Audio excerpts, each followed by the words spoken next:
Hello everyone, welcome to lucky education. और आज हम स्टार्ट करेंगे क्लास 11th की एक बुक है इकोनॉमिक्स की। याद रखना, हम इकोनॉमिक्स स्टार्ट करने वाले हैं। पहली बार हो रहा है ये कि हम इकोनॉमिक्स पढ़ाएंगे क्लास 11th की। और आपकी जो बुक है उसका नाम है Indian economic development. Indian economic development, ये वाली बुक में स्टार्ट करने वाला हूँ। और इसके चैप्टर्स आपके सामने यहाँ पर दे रखे हैं। जैसे इसमें फर्स्ट चैप्टर आपका दे रखा है Indian economy on the eve of independence. ये यूनिट 1 के अंदर आएगा, development policies and experiences since 1947 से 1990। इसमें ये टॉपिक सारे के सारे हम कवर करेंगे। चैप्टर 2 इंडियन इकोनॉमी 1950 से 1990 के बीच में, जिसमें हम 5 ईयर प्लान्स के बारे में देखेंगे, एग्रीकल्चर, इंडस्ट्री, ट्रेड पॉलिसी के बारे में देखेंगे। फिर यूनिट 2 बहुत इंपॉर्टेंट है, इंडिया के इकोनॉमिक रिफॉर्म्स के बारे में चर्चा करेंगे 1991 में जो किए गए थे, जिनको हम बोलते हैं लिबरलाइजेशन, प्राइवेटाइजेशन और ग्लोबलाइजेशन के बारे में चर्चा करेंगे। बहुत ही ज़्यादा डिटेल में चर्चा करेंगे, बहुत काम आते हैं। ठीक है। फिर यूनिट 3 ऐसे करके हम सारे चैप्टर हम डिस्कस करेंगे। यूनिट 3 में ह्यूमन, आपका यहाँ पे ये चैप्टर दे रखा है। Chapter 4 human capital formation, chapter 5 rural development, chapter 6 employment growth information and other issues, chapter 7 environment and sustainable development, और चैप्टर 8 दे रखा है comparative development experiences of India and neighbours. ठीक है, इनके बारे में देखेंगे। आज हम स्टार्ट करेंगे अपना ये वाला चैप्टर स्टार्ट करने से पहले कुछ चीज़ें मैं आपको क्लियर कर देना चाहता हूँ, जो आपको सुनना बहुत ज़्यादा ज़रूरी है। आपको पता चलेगा मैं कैसे पढ़ाने वाला हूँ। देखो, मेरा पढ़ाने का थोड़ा टेक्निक अलग है। मैं पहले आपको कुछ बेसिक्स कराऊंगा, बेसिक्स के साथ बुक को स्टार्ट कराऊंगा, और बुक के साथ में आपको करंट भी आपको कराता रहूँगा। कोई भी टॉपिक अगर चल रहा है तो उसको करंट से लिंक करके आपको पढ़ाऊंगा, क्योंकि करंट से जब लिंक करके आप चीज़ों को पढ़ोगे तो आप लंबे समय तक उनको याद कर पाओगे, रिटेन कर पाओगे। टॉपिक आपका परमानेंटली आपके माइंड में सेट हो जाएगा। बट इसमें एक प्रॉब्लम ये है, प्रॉब्लम तो क्या यार, पढ़ना है तो टाइम तो लगेगा। अपना जो प्रोसेस है थोड़ा टाइम कंज्यूमिंग है, टाइम जरूर लगेगा। आप सोचो यार 15 मिनट में चैप्टर खत्म हो जाए, दैट इज़ नॉट पॉसिबल। तो फायदा भी नहीं है ना, आप 15 मिनट में चैप्टर पढ़ो फिर बार बार उसको पढ़ते रहो, याद ही ना हो। तो चीज़ों को हम करेंगे बहुत आराम से करेंगे, बेसिक्स के साथ करेंगे। एक चैप्टर में इतना बेसिक्स आपका कवर हो जाएगा कि आने वाले समय में आप इसको भूल नहीं सकते हैं ना। बहुत ही काम की बुक है ये, इस वाली बुक को सजेस्ट करते हैं। तो जो भी लोग यूपीएससी की तैयारी करना चाहते हैं, जो भी लोग स्टेट पीसीएस की तैयारी करना चाहते हैं, जो किसी भी गवर्नमेंट एग्जाम की तैयारी करना चाहते हैं, उसके लिए भी ये बुक काम आएगी। तो मैं इसको ऐसा नहीं कि सिर्फ क्लास 11th के पर्सपेक्टिव से ही पढ़ाऊंगा, इवन ये 12th में सीबीएसई में भी चलती है, मुझे पता है ये बुक, वहाँ भी काम आएगी। ठीक है, तो मैं इसको ऐसा चाहता हूँ कि यार सबके काम आए, बच्चों के भी काम आए और जो तैयारी करने चाहते हैं उनके भी काम आए। उस हिसाब से इसको बढ़ाने वाला हूँ। तो शुरू करते हैं। पहला चैप्टर ये है हमारी unit 1 development policies and experiences since 1947 से 1990 के बीच में। ध्यान देना क्या कहा जा रहा है, डेवलपमेंट पॉलिसीज। मतलब आप सोचो 1947 में अपना देश आज़ाद हुआ था, आप सबको पता है। इंडिया को क्या मिल जाती है, फ्रीडम मिल जाती है। इंडिया को फ्रीडम मिल जाती है, और साथ ही साथ में इंडिया का पार्टीशन भी हो जाता है, ये भी आप सबको पता है। पार्टीशन हो गया था, 2 देश बन गए थे, एक तो बन गया था इंडिया और दूसरा बना था पाकिस्तान। 2 देश 1947 में बनते हैं। तो 1947 से लेके टिल 1990 तक, क्योंकि आपको मैं बता दूं 1990 क्यों दे रखा है, क्योंकि 1991 में हमारी इकोनॉमिक कंडीशन इतनी खराब हो जाती है कि सरकार लेके आती है इकोनॉमिक रिफॉर्म्स। सरकार क्या लेके आती है, इकोनॉमिक रिफॉर्म्स लेके आती है, और इन इकोनॉमिक रिफॉर्म्स को बोला जाता है एलपीजी रिफॉर्म्स। क्या बोला जाता है, एलपीजी रिफॉर्म्स, जिनको हम बोलते हैं लिबरलाइजेशन, प्राइवेटाइजेशन और ग्लोबलाइजेशन। तो 1990 तक की कहानी पढ़नी है। ठीक है, तो 1947 से 1990 के बीच में क्या क्या पॉलिसी सरकार ने अपनाई, कैसा हमारा एक्सपीरियंस रहा, कैसे हमने प्लानिंग करी, आपको मैं बता दूं। इस बीच में प्लानिंग करने के लिए हमारा एक ऑर्गेनाइजेशन बनाया गया था जिसका नाम था प्लानिंग कमीशन। कौन सा ऑर्गेनाइजेशन बनाया गया था, प्लानिंग कमीशन बनाया गया था, जो 1950 में बना था। और इस प्लानिंग कमीशन का काम होता था 5 ईयर प्लान बनाना। क्या बनाना, 5 ईयर्स प्लान बनाना, जिनको हम बोलते हैं पंचवर्षीय योजनाएं। ये पंचवर्षीय योजनाएं आपको मैं बता दूं, टोटल 12 5 ईयर प्लान्स बनाए गए थे। 12 5 ईयर प्लान्स बनाए गए थे, और फर्स्ट जो 5 ईयर प्लान बनाया गया था वो था 1951 से 1956 के बीच में बनाया गया था। मगर आपको ये भी चीज़ पता होनी चाहिए कि जो प्लानिंग कमीशन 1950 में बनाया गया था, इसको आज ख़त्म कर दिया गया है, और 2015 में 2015 में प्लानिंग कमीशन की जगह पर आ गया है नीति आयोग। क्या आ चुका है, नीति आयोग। तो आपको ये भी याद रखना है, जब भी हम प्लानिंग कमीशन पढ़ें तो याद रखना planning commission is no more now. Planning commission अब नहीं रहा, प्लानिंग कमीशन की जगह पे कौन आ गया है, नीति आयोग। प्लानिंग कमीशन का हेड भी पीएम होता है और नीति आयोग का हेड भी पीएम होता है, ये भी याद रखना है। ठीक है, तो शुरू करते हैं, आगे बढ़ते हैं boss. 2 chapters in this unit, ये पहली वाली यूनिट है। 2 चैप्टर्स में आपको क्या देखने को मिलेगा, the state of Indian economy as it was at the eve of independence till after 4 decades of plan development. तो 2 चैप्टर में आपको जो पहला और दूसरा चैप्टर में दे रखा है, इसमें एक तो आपको पता चलेगा 1947 में जब देश हमारा आज़ाद हुआ था तो हमारे देश की क्या हालत थी, है ना, और साथ के साथ में अगले 40 सालों में सरकार ने क्या किया, अगले 40 ईयर्स में सरकार ने क्या किया, उसको भी हम डिस्कस करने वाले हैं इन 2 चैप्टर्स के बीच में, राइट।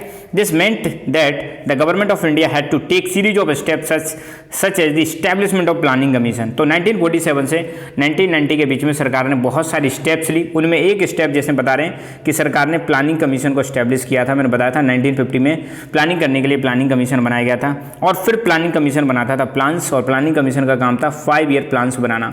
और मैंने ये भी बताया, याद रखना, आप तो बिल्कुल दिमाग में सेट कर लेना, टोटल 5 ईयर प्लान कितने बने, 12 टोटल 5 ईयर प्लान बने, राइट। ये भी आपको याद रखना है बॉस। अच्छा, an overview of goals of 5 year plans and critical appraisal of the merits and limitations of the plan development has been covered in this unit. तो आपको ये भी देखना है कि जो 5 ईयर प्लान्स बनाए गए थे, 12 5 ईयर प्लान्स बनाए गए थे, इनका पर्पज क्या था यार, है ना, और उसके फायदे और नुकसान हम सारी चीज़ें हम देखेंगे। तो यहाँ पर अपना चैप्टर शुरू होता है, ये है आपका चैप्टर नंबर 1, जिसका नाम है Indian economy on the eve of independence.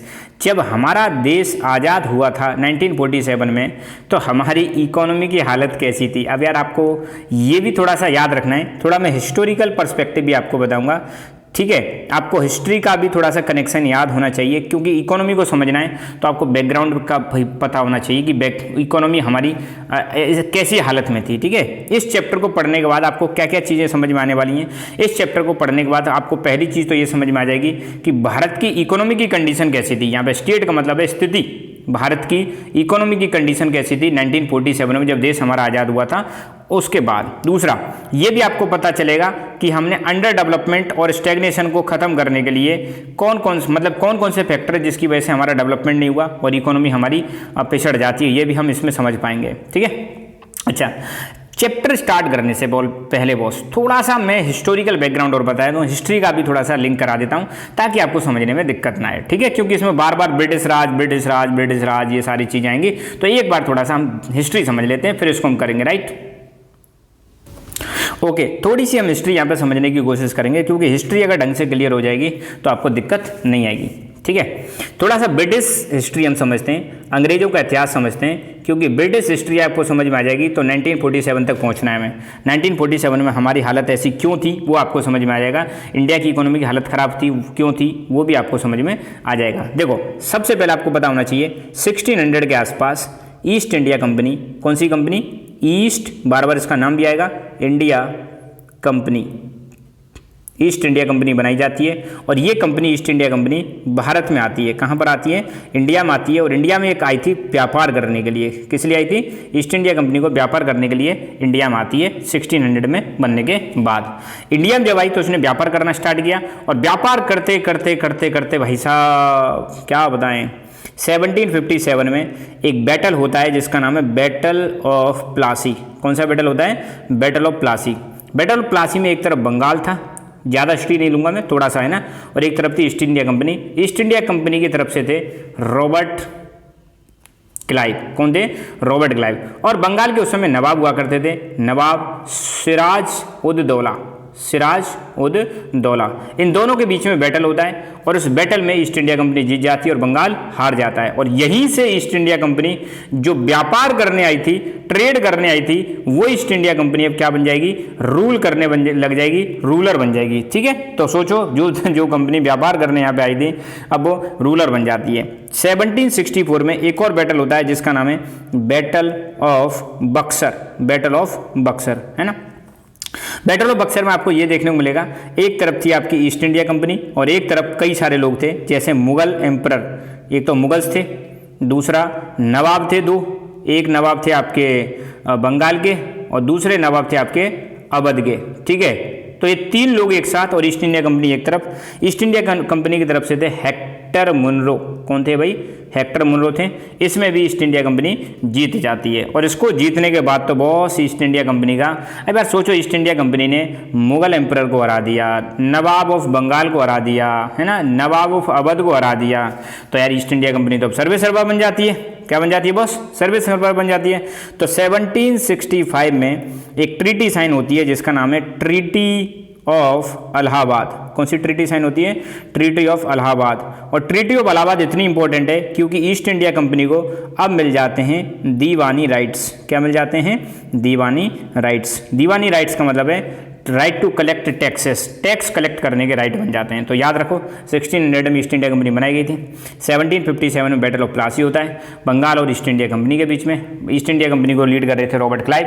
कह सकते हो यार रॉबर्ट क्लाइव ब्रिटिश एम्पायर का जो फाउंडेशन ले किया था, वो फाउंडेशन ले करने वाले व्यक्ति कौन है इंडिया में, रॉबर्ट क्लाइव। ये बंगाल के नवाब को हरा देते हैं, ठीक है। फिर 1764 में दूसरा बैटल होता है, बैटल ऑफ बक्सर। इसमें ईस्ट इंडिया कंपनी 3 पावर्स को एक साथ हराती है, एक तो मुगल्स को, दूसरा नवाब ऑफ बंगाल, तीसरा नवाब ऑफ अवध।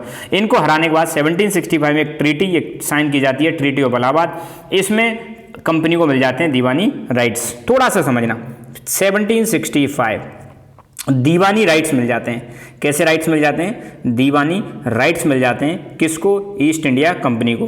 किसके तहत मिल जाते हैं, इलाहाबाद की ट्रीटी के बाद। कौन सी ट्रीटी के बाद, इलाहाबाद की ट्रीटी के बाद। अब याद रखो यार, दीवानी राइट्स का मतलब क्या है, right to collect taxes. Taxes को कलेक्ट करने के राइट मिल जाते हैं भारत में किसको, ईस्ट इंडिया कंपनी को। और कहाँ कहाँ पर मिलते हैं, बंगाल, उड़ीसा, बिहार। कहाँ कहाँ पर मिलते हैं, बंगाल, उड़ीसा और बिहार। सोचो यार उस समय पर जो बंगाल था बहुत ज़्यादा पावरफुल हुआ करता था, उड़ीसा और बिहार, 3 जगह पर अब ईस्ट इंडिया कंपनी क्या कर सकती है, टैक्स कलेक्ट कर सकती है। इसका मतलब now EIC east India company क्या बन जाती है, रूलर बन जाती है। अब भारत में मुगल्स कमजोर होने लग जाते हैं और ईस्ट इंडिया कंपनी का रूल चलता है। तो भाई साहब अपने रूल करते समय इन्होंने हैवी टैक्सेस इंपोज करना स्टार्ट कर दिया। हैवी टैक्सेस इंपोज करना स्टार्ट कर दिया किस पर, हमारे भारतीय किसानों पर, पीजेंट्स पर इन्होंने बहुत ज़्यादा टैक्स लगाए।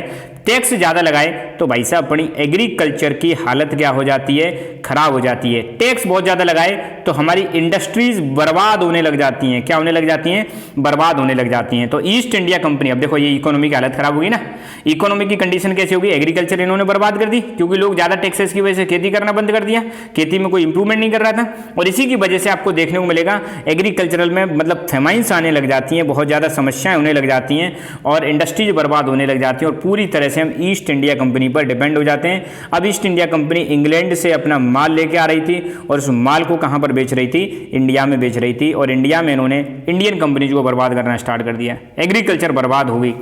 तो देखते देखते इतनी हालत हमारी खराब हुई, हम इतने परेशान हुए कि 1857 में बॉस रिवॉल्ट होती है, क्रांति होती है। सुना होगा आपने 1857 की क्रांति।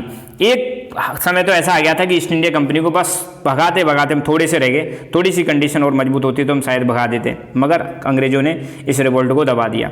फिर 1857 से प्रोसेस चलता है टिल 1947 हमारा चलता है फ्रीडम स्ट्रगल। क्या चलता है, freedom struggle of India, India का आज़ादी का संघर्ष। अच्छा 1857 में जब ईस्ट इंडिया कंपनी मतलब यहाँ पे क्या देखने को मिलता है, 1857 में रिवोल्ट जब खत्म होती है तो अंग्रेजों ने कहा कि भाई कंपनी अब तुम हट जाओ। इन्होंने ईस्ट इंडिया कंपनी को हटा दिया और इंडिया में डायरेक्टली स्टार्ट हो जाता है ब्रिटिश राज।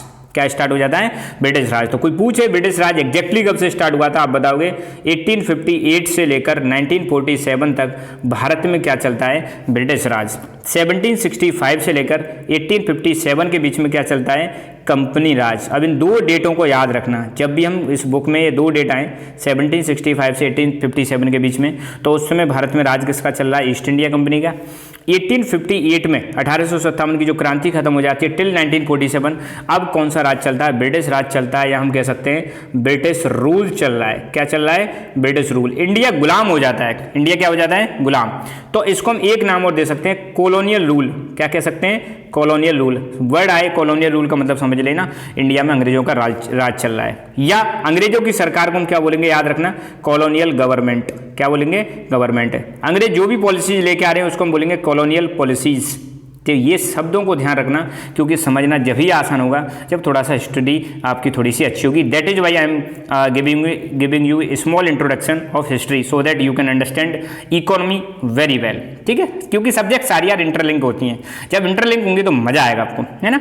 तो आपको पता चल जाएगा। अब यहाँ पे कॉलोनी कौन था ये भी याद रखना, कॉलोनी बन गया था इंडिया। इंडिया मतलब अंग्रेजों की कॉलोनी था इंडिया, याद रखना। कॉलोनी मतलब हम एक प्रकार के गुलाम बन जाते हैं। हमारे इंडिया में आपको देखने को मिलेगा अंग्रेजों का राज चलता है। अंग्रेज ही हमारी जो ब्रिटिशर्स जो थे इंडिया की इकोनॉमी को कंट्रोल कर रहे थे, ब्रिटिशर्स इंडिया की पॉलिटी को कंट्रोल कर रहे थे, ब्रिटिशर्स इंडिया के सोशल सिस्टम में भी चेंजेस लेके आ रहे थे, ठीक है। तो हर चीज़ पर ब्रिटिशर्स इंडिया की मिलिट्री को कंट्रोल कर रहे थे। तो यार जब सारी चीज़ हमारी कंट्रोल हो रही तो हम बन गए गुलाम। तो India was colony of Britishers, right. और यार अंग्रेजों को बहुत सारा फायदा मिल रहा था ब्रिटिशर्स से। ब्रिटिशर्स जो थे इन्होंने जब इंडिया को क्या बना लिया, कॉलोनी बना लिया था, तो ये इंडिया का बहुत भयंकर तरीके से इन्होंने किया एक्सप्लॉइटेशन। क्या किया इन्होंने, इंडिया का एक्सप्लॉइटेशन किया, शोषण किया हमारा, है ना। हैवी टैक्सेस लगाए हम पर, बहुत ज़्यादा टैक्सेस लगाए, ठीक है।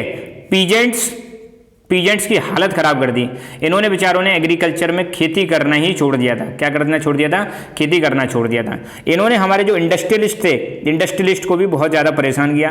तो इंडस्ट्रियलिस्ट भी हमारे क्या हो जाते हैं, बर्बाद हो जाते हैं। इन्होंने हमारे जो लीडर्स थे, पॉलिटिकल लीडर्स, या हम कह सकते हैं जो राजा महाराजा हुआ करते थे, उनको भी धीरे धीरे करके अपने कंट्रोल में ले लिया था। तो कुल मिला के बात यह है कि जब से ब्रिटिश राज स्टार्ट होता है, आप कह लो 1765 से लेकर 1857 और 1857 से लेकर 1947 के बीच में ये पूरा कौन सा टाइम चल रहा है, ये ब्रिटिशर्स का रूल चल रहा है, ठीक है। यहाँ पे तो कह लो ईस्ट इंडिया कंपनी रूल कर रही है, और यहाँ पर direct British government directly power अपने हाथ में ले लेती है।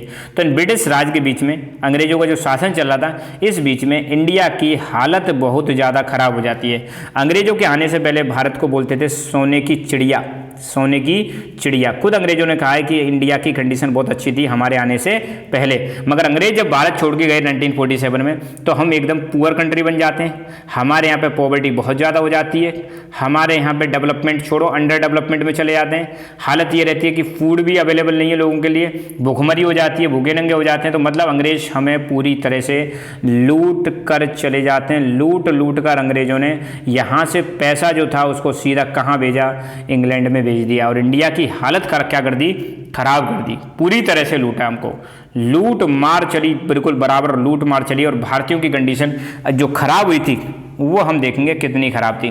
तो 1947 में हमारी इकोनॉमी की कंडीशन क्या थी, यही हम देखेंगे अपने इस चैप्टर में। तो यहाँ से यार बॉस चैप्टर की शुरुआत होती है। अब थोड़ा सा हिस्ट्री आपकी कनेक्ट हो गई है, ठीक है। मुझे मतलब पूरा भरोसा है ये चीज़ आपकी समझ में आई होगी।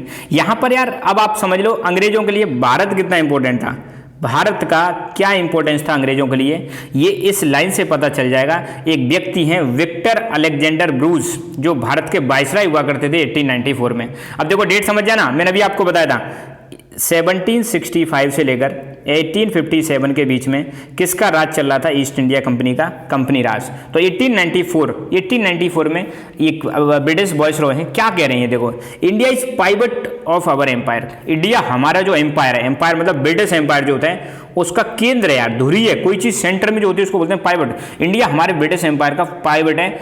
If the empire loses any other part of its dominion we can survive. ये कहने कि यार अगर हमारे एम्पायर में से कोई हिस्सा टूट जाए, मान लो कोई चले जाए, जैसे मान लो अफ्रीका में से कोई देश अलग हो जाए, अब मान लो अमेरिका में से कोई देश अलग हो जाए, कोई दिक्कत नहीं है। But if we lose India the sun of empire will have set. देख रहे हो, अगर हमने इंडिया को लूज कर दिया तो हमारा एम्पायर का जो सूरज है डूब जाएगा। मतलब इस स्टेटमेंट को देख लो कि ब्रिटिश एम्पायर के लिए इंडिया का कितना इंपॉर्टेंस है, कितना ज़्यादा इंपॉर्टेंट हुआ करता था India.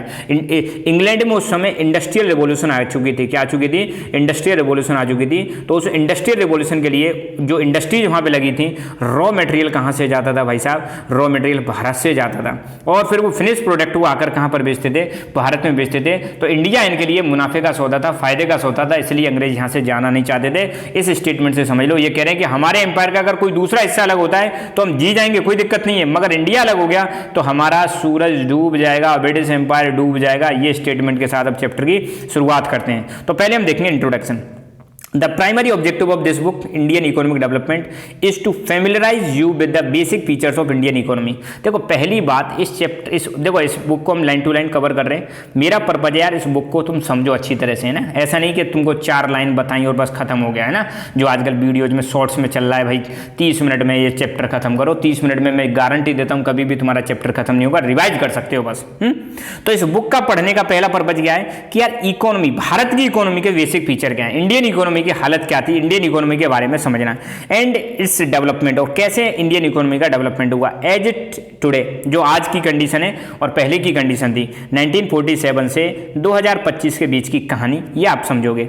In the aftermath of independence, मतलब इंडिपेंडेंस के बाद। However it is equally important to know something about the country's economic past even as you learn about present state and future prospect. देखो भाई simple सी बात है, जब हमें past के बारे में पता होता है, प्रेजेंट के बारे में पता होता है, तो फ्यूचर हम अपने आप डिसाइड कर लेते हैं कि यार अपना फ्यूचर कैसा होने वाला है। So let us first look at the state of India economy prior to the country's independence. तो सबसे पहले हम देखेंगे कि आजाद होने से पहले 1947 से पहले इंडिया की इकोनॉमी की क्या हालत हुआ करती थी, and form an idea of the various considerations that shape the India's post development strategy. और हम ये भी देखेंगे कि आने के बाद इंडिया ने, मतलब देश आजाद होने के बाद इंडिया ने कौन कौन सी चीज़ों पर ध्यान दिया, कौन कौन सी डेवलपमेंट स्ट्रेटेजीज अपनाई, right. The structure of India's present day economy is not just current making. It has its root steeped in the history, particularly in the period when India was under the British rule, which lasted almost for 2 centuries before the India finally won its independence on 15 अगस्त 1947। देख रहे हो भाई साहब, ये कह रहे हैं India की आज की जो इकोनॉमी है ना भाई साहब, ये ऐसा नहीं कि हम ऐसे ही इसको आज हमने मतलब इकोनॉमी को बना दिया। इंडिया आज की डेट में आपको पता है 5th लार्जेस्ट इकोनॉमी है बॉस, बहुत तेजी से बढ़ती हुई अर्थव्यवस्था है हमारी इंडिया की, है ना। आज हम बहुत अच्छी कंडीशन पर हैं। तो आज जो हमें ऐसा नहीं है कि बस ऐसे ही है, हमें देखना पड़ेगा हमारी जो कंडीशन थी पहले क्या थी, ब्रिटिश राज का हम पर क्या इंपैक्ट हुआ, जो मतलब उन्होंने 200-250 साल तक यहाँ पर रूल किया था, उसका क्या इंपैक्ट पड़ा, और उसके बाद इंडिया ने कैसे जंप करना स्टार्ट किया, उस सारी कंडीशन हम इस बुक में देखने वाले हैं, ठीक है। The sole purpose of the British colonial rule, अब देखो ये शब्द मैं पहले ही बता चुका हूँ ना, the sole purpose of British colonial rule in India was to reduce country to being a raw material supplier to the Great Britain. देख रहे हो, अंग्रेजों का एक ही पर्पज था जब अंग्रेज भारत में रूल कर रहे थे कि इंडिया को बस अपना रॉ मटेरियल का सप्लायर बना दो, क्योंकि इंग्लैंड में इंडस्ट्रीज हुआ करती थी और इंडिया से रॉ मटेरियल जाता था कहाँ पर, इंग्लैंड में जाता था own rapidly expanding modern industrial base, और वो अपना इंडस्ट्रीज को बढ़ाते जा रहे थे, राइट। ये चीज़ें हम बड़े आराम से चर्चा करेंगे, चिंता ना करें। An understanding of exploitative nature of this relationship is essential for any assessment of the kind and level of development which the Indian economy has been able to attain over the last 7.5 decades. तो पिछले 75 years में, पिछले 75 सालों में हमने जो development किया है, ये तभी आप समझ सकते हो कि यार पहले हमारा 1947 में जब देश आज़ाद हुआ था, किस तरीके से, मतलब उससे पहले अंग्रेजों ने हमारा शोषण किया था, उसके बाद हमने कैसे अपनी इकोनॉमी को आज इस कंडीशन पे पहुंचाया, वो सारा समझना बहुत ज़्यादा जरूरी है, ठीक है। तो यहाँ से स्टार्ट होगा अपना, ये तो बस इंट्रोडक्शन हो गया कि इंडिया की इकोनॉमी की कंडीशन क्या हुआ करती थी 1947 में। ये टॉपिक यहाँ पे एक एक करके हम देखेंगे। जैसे पहली condition, low level of economic development under colonial rule. अब आ गया ना समझ में कॉलोनियल रूल का मतलब क्या है, ये हम डिस्कस करेंगे, और फिर इसके बाद ऐसे करके अलग अलग हेडिंग्स बनी हुई हैं, इनको एक एक करके डिस्कस करेंगे। तो मैं चाहता हूँ एग्रीकल्चर सेक्टर की कंडीशन क्या थी, इंडस्ट्रियल सेक्टर की कंडीशन क्या थी, है ना, ये इंडस्ट्रियल सेक्टर 1947 में, इसको थोड़ा हम अलग वीडियो में डिस्कस करेंगे। तो आज इंट्रोडक्शन ही काफ़ी है बॉस, और वीडियो भी 23 मिनट्स का हो गया है। तो बाकी अगले वीडियो में एक एक करके इन चीज़ों को हम बहुत डिटेल में डिस्कस करेंगे कि कॉलोनियल रूल की ब्रिटिश राज के टाइम पर हमारा लो इकोनॉमिक डेवलपमेंट क्यों हुआ करता था। हर चीज़ को मैं कनेक्ट करके बताऊंगा, हिस्ट्री, ज्योग्राफी, पॉलिटी, एवरीथिंग इसमें कनेक्ट करके बताऊंगा, ताकि इकोनॉमी को आप भूलो ना। तो बस आज के लिए इतना ही। Thank you so much, keep learning, keep enjoying, and God bless you all.